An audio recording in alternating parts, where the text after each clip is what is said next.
सेहत मंद तिब्बी मालूमात हासिल करने के लिए हमारा चैनल RSK हर्बल को सब्सक्राइब करें और अपने दोस्तों अहबाब से शेयर करें। हमें तमाम सोशल मीडिया पर फॉलो करें, लिंक डिस्क्रिप्शन में है। नाज़रीन किराम, अस्सलाम वालेकुम व रहमतुल्लाहि व बरकातुहू।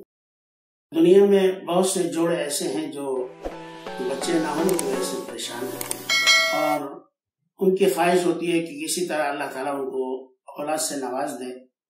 हम आपकी खिदमत में आज रहीमी शिफा खाना RSK हर्बल की जानिब से एक घरेलू नुस्खा लेकर हाजिर खिदमत हैं। अल्लाह ताला ने बहुत सारी जड़ी बूटियों में ऐसी तासीर रखी है कि आदमी को हैरत हो जाती है। चुनाचे हम एक चुटकुला घरेलू आपको पेश करते हैं जिससे आसानी से बांझ औरत भी अल्हम्दुलिल्लाह हामिला हो जाती है। वो नुस्खा यह है कि धतूरे के सियाह फूल लेकर साए में खुश्क कर लें और जब ये खुश्क हो जाएं तो इनको अच्छी तरह से पीस लें।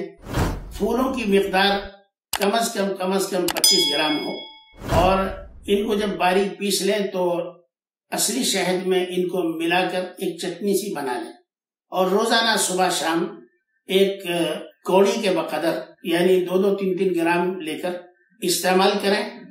इस्तेमाल करने का तरीका यह है कि जब MC होने के बाद फारिग हो जाए, पाक हो जाए, उस वक्त 10 दिन तक ये दवा इस्तेमाल हो।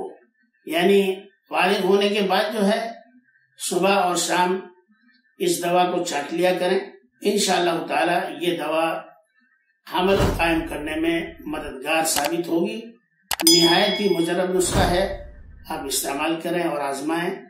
अल्लाह ताला आपको शिफा अता फरमाए।